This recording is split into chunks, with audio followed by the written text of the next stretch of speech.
Yes, guys, hope everyone is good. Another month-ish or so done, another international break, but at least we get to have a chat about the players, a bit of an update, a bit of a refresh, and how we played in this month or so since the last international break.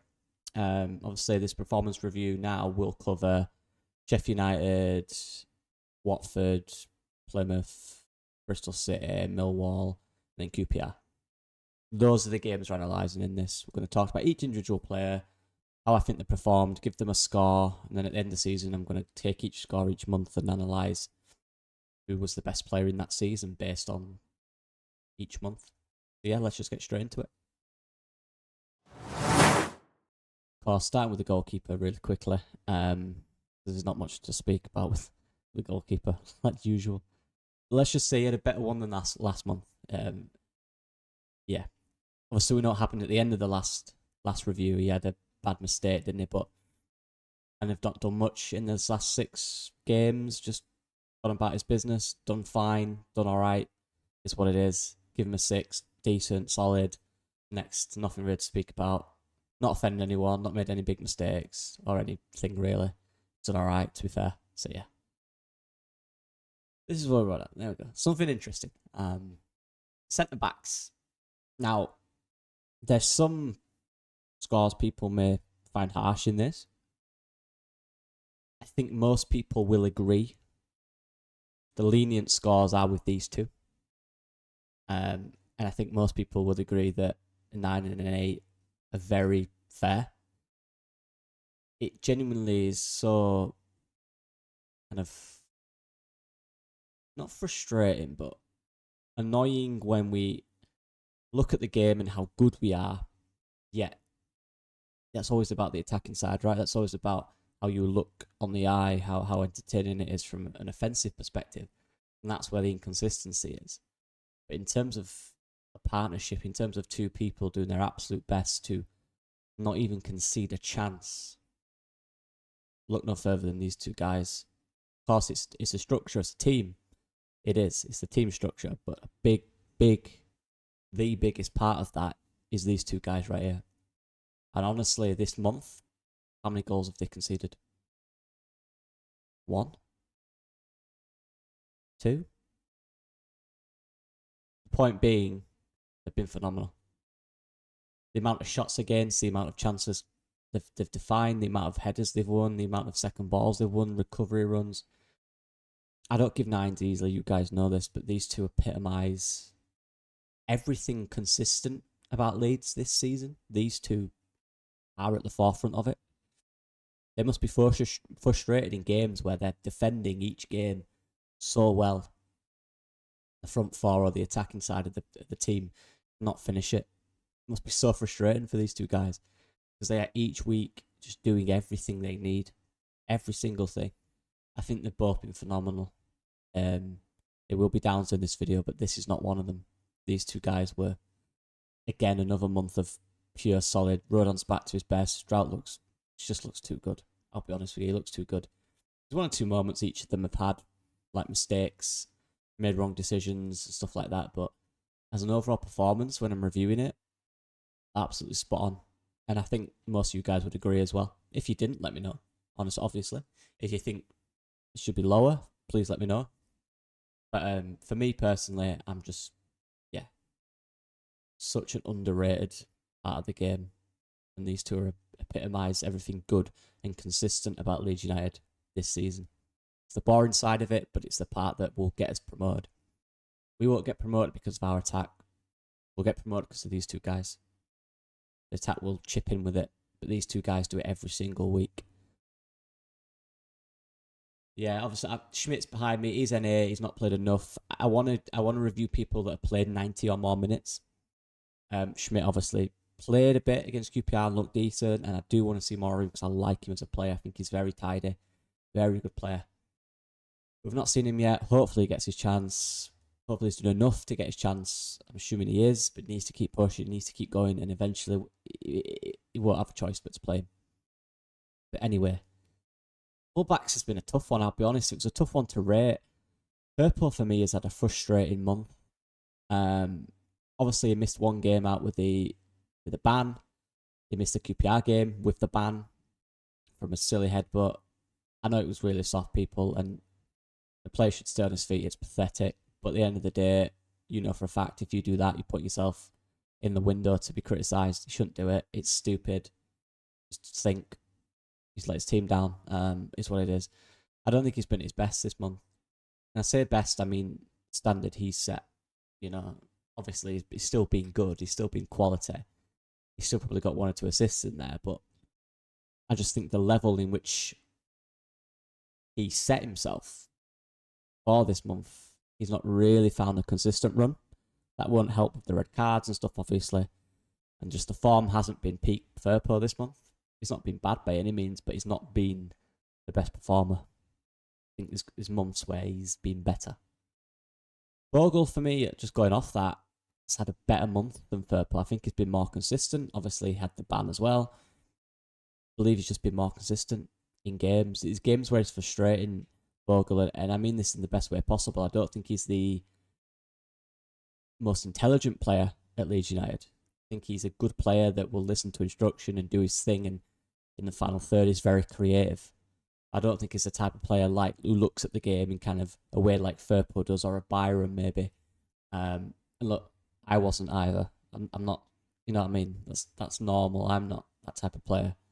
I know I talk about tactics now, but when I played football and stuff, I just want to run with it. You know what I mean? That was me. So it's not a criticism. It's just a thing he's not.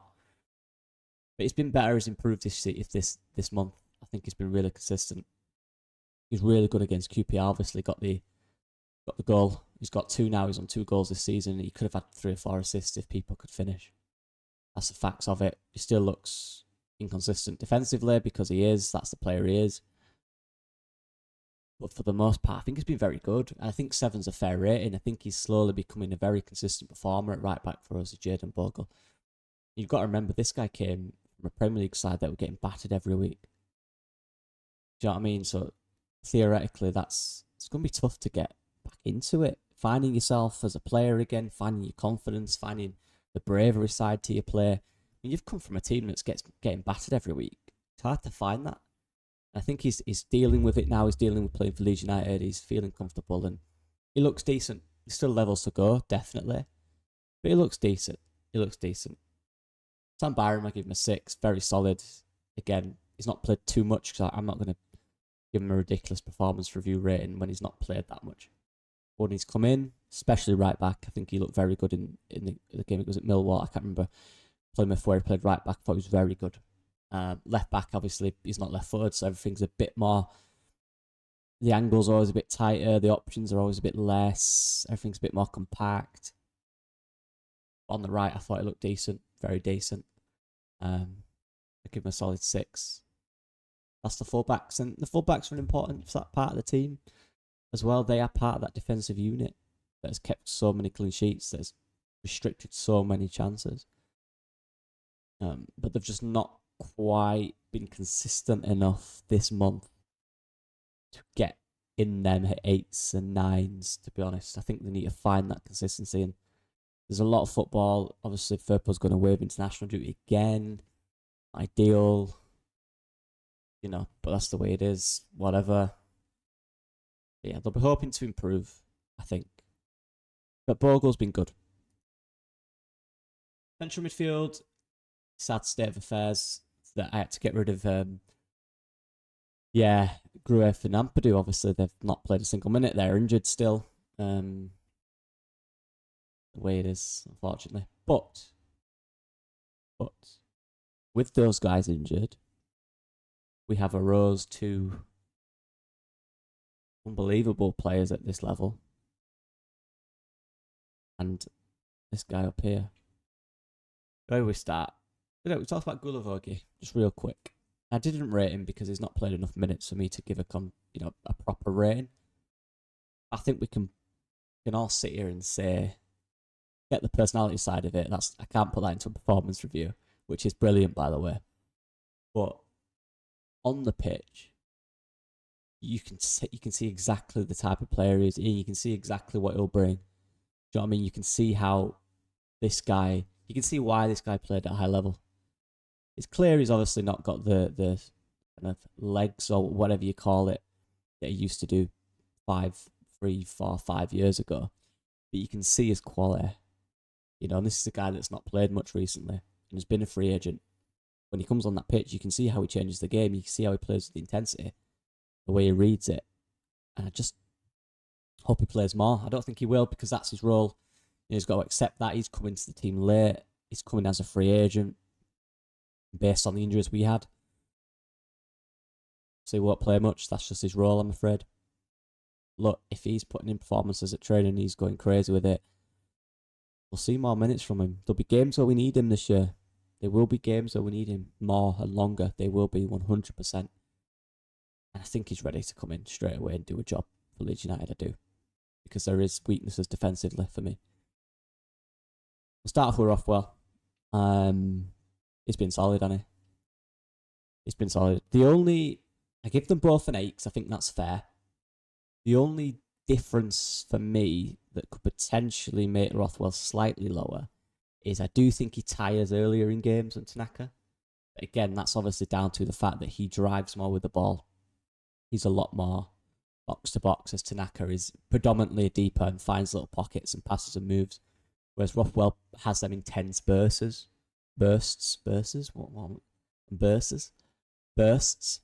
So obviously that exerting energy is a lot higher. So he does come off around the 70-minute mark usually, and he does peter in the second half a little bit. But from analysing the performance of these players and what they've brought to the team this month, don't really think it's fair to split them. I think Rothwell's been as good as Tanaka in his own way. They're different players, they're different performers, very different actually, but what Rothwell has brought has been as important as what Tanaka's brought. That's fair to say, in my opinion, and I can't give them a different rating. I think they've been very solid. The way in which he's just found that confidence on the ball now to drive is what he used to do at Blackburn. That's what he was known for. This guy who can play the ball around but actually has that burst of pace in there and can drive 5, 6, 7 metres and just get you up the pitch in seconds. And it's great to see. His passing range is brilliant. His confidence, his energy on the game, his class. So yeah, an 8 and out Tanaka. I mean, again, I'm just so glad you guys got to see the thing I've been raving about for the last 18 months. He's brilliant, isn't he? He is brilliant. I think it's fair to say in the last 2 games, made he's looked slightly leggy. I say slightly, very slightly, which is normal. The amount of football he's played is a joke. From not playing at all to playing international break, 1 day off, straight back into a game, 2 days off, another game, 2 days off, another game. The last 3 weeks, his legs will be leggy. He will be a little bit bass of energy, but he's just an excellent footballer. He's too good for this level. That's not early. I thought that before we signed him. I don't understand why he was in the Bundesliga 2 still. People take longer to get their chances. I don't know why that is. I have no idea. But he's with us right now. We need to get promoted to keep him. 100%. I'm sorry, but we do. He's a brilliant footballer. What do you want me to say? Him and Rothwell in that team just bring so much intensity in that midfield, so much forward play, so much quick thinking.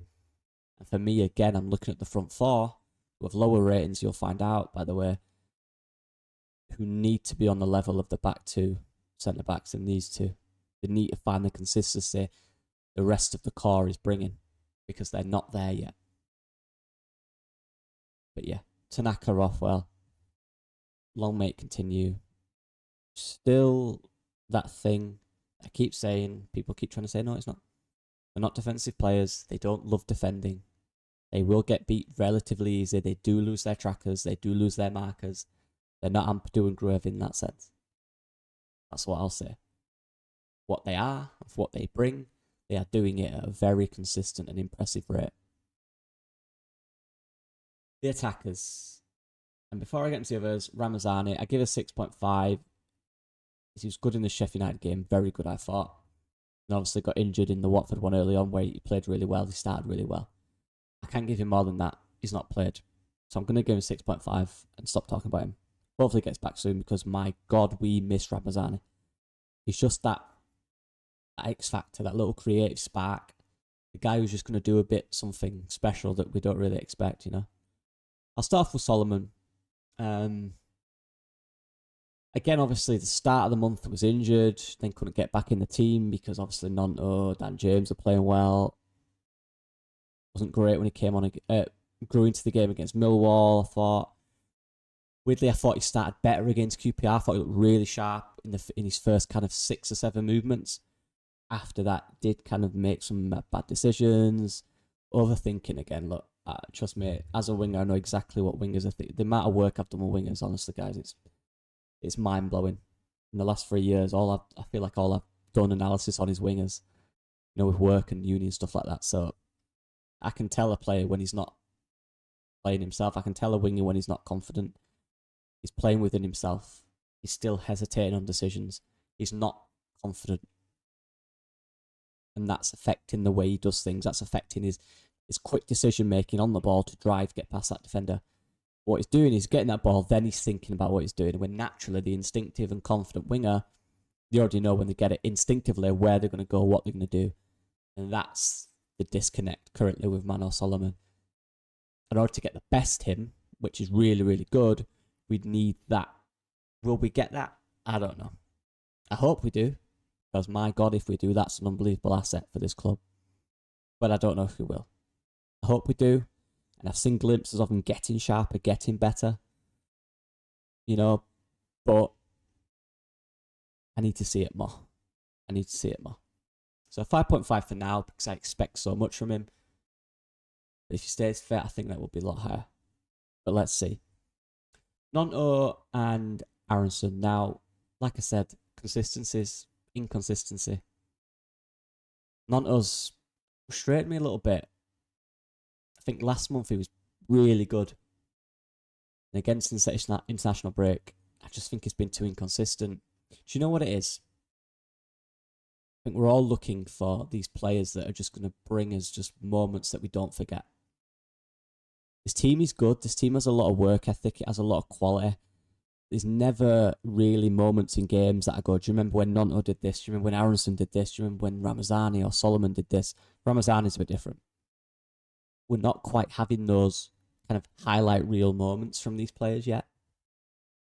And that's what you need from your attacking flair players. You can look at so many players this season in the Championship. You know, Borja signs, you know, half the Sunderland squad. You know, even the players from Watford. They've created these ridiculous moments in games where they've took players on, scored and hit it in the top corner. They've cut inside, hit it in the top corner, you know. Scored from 30 yards, scored unbelievable finishes, done ridiculous tricks, dragged their team through it. I just don't think our players in the front four have done that yet. I think they've been good in games. I think they've been effective in games. I think they've worked the backside off in games. I'm not denying that for 1 second. I don't think they've given us the peak level of X factor. I don't think they've got that yet. I don't think they've showed that. And I think that's what we're missing. And that's what they need to find. I have an issue with their finishing. I think it's bad. I think it needs to improve. All of them. The decision making, again, needs to improve. 1v1, especially the wingers, needs to improve.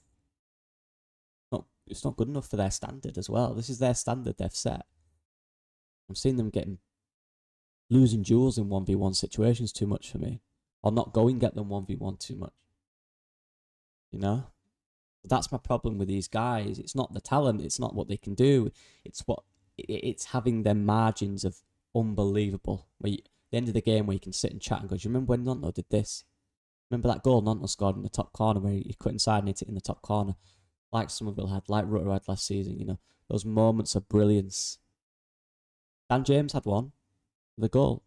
Moments like that. I think we're missing it. They almost need easy chances to score in games. They need to work it really close to the goal to score. There's spontaneous shots from outside the box that are going into the top corner. Bar James's. You know, everything feels like it kind of needs to be obvious. Do you know what I mean? Does that make sense? I don't know if that makes sense. I think it does. Everything we every time we score, it has to be an obvious goal. You know, where we've got to get really close and make sure we're almost in the goal before we can finish. Because then if we're deeper, we just don't seem to do it. It seems to get blocked, go wide, they hesitate. And this is the same. I'm talking about Aronson and Nontaway and Dan James and Joseph and Pirot. You know, there's a lack of all-round quality and entertainment and consistency at the moment with the front four. That's my little rant on them. They're all really talented, by the way. They're all so talented people. So talented. We just need to find that right connection. Because you look at the midfield two, you look at the defensive two and the fullbacks even. They're consistent. They're doing everything right for the most part. These guys are just too inconsistent right now. And hopefully that changes because they're all so talented players. So talented. And yeah, the rest of the forwards, again, Bamford NA has just not played. And I echo the same sentiment. Dan James I feel unlucky for because he has had that injury. And he's probably been the best. To be honest with you. I'd argue he's been the best. I don't know. There's just an inconsistency there that is it's not great at the moment. But yeah, Dan James has had moments. He's not played loads, so I'm not going to go too much detail, but he's had moments, obviously, in the last 2 games where he's looked brilliant. That finish of his work ethic, his 1v1, he's brilliant. Yeah, he's looked really good. He has looked really good. And he's still not fit. He's still getting back to fitness. So hopefully he stays fit. And hopefully next month we get a fully sharp Dan James. You know what I love about Dan James? And this is what's different, though, from every other winger, every other attacker in our team. Dan James's mindset is first thing that comes to his head, he does. Sometimes it'll work. Sometimes, you remember that cross, that outside the boot cross that he just flicked over them defender's head? It's almost like the first thing that comes into his mind, he just does it. He just says, F it. F this, I'll just do what's in my brain. Whereas the other guys think too much about what they're doing. But what if happens if I do this? He don't think about the consequences, he just does it. He just runs off instinct. And I love that. I absolutely love it. And that's where that goal came from. You know, the touch was bad. I don't know how he hit it, what he hit it with. But instinctively thought, I'm just going to shoot here. It goes in top corner. Yeah, it's brilliant, isn't it? But Joseph Pirot, and it's that same old question. Pirot's scoring goals and he's finishing. His chances. One chance, one goal. Most games. Came on against QPR and does exactly the same thing. He's lethal. He's one of the top scorers in the Championship. Don't underestimate a goal scorer, people. Whether this fits the system, which I've said, which is still true, but whatever it is, he's scoring goals for fun. In contrast to everyone else. If Joe Pirot isn't playing, we look really blunt. I don't feel confident in front of goal without Pirot on the pitch. I don't feel like we're going to score. But when I see him in front of that goal, I get excited because I have a feeling it's going in. With everyone else, I don't have that right now. I'll be honest. Everyone in the world wants a goal scorer. We've got one. He's not perfect, but he's our goal scorer. Do you know what I mean? He's ours. And he scores, he finishes that goal. Give this man service in games. He might be tougher to find than Joseph. He might not make the runs Joseph does. But you know for a fact that almost certainly in front of that goal, it's going in. That is deadly. Defenders are scared of that. People say defenders are scared of Joseph. Of course they are. In a different way, they're scared of Pirot because they know for a fact in that box they cannot let him shoot. Because it will go in. So I've given him a 7.5 because he's scoring goals. He's doing his job consistently as well. Mateo Joseph, I give him a 6 because, again, he's not had enough minutes. He's not had loads of minutes. He's had a fair amount of minutes. But even for me, and I've said this and I've been thinking on this, remember I was the first person to make a video on Mateo Joseph before the hype. So don't get on my back. And it's still there. He's still that player that I think he can be. He's just young and he's learning. I need a bit more from him. He's doing really good stuff in games. I just need a bit more consistency like the others. That's what I'm going to say. and that will come. But yeah, that's it, people.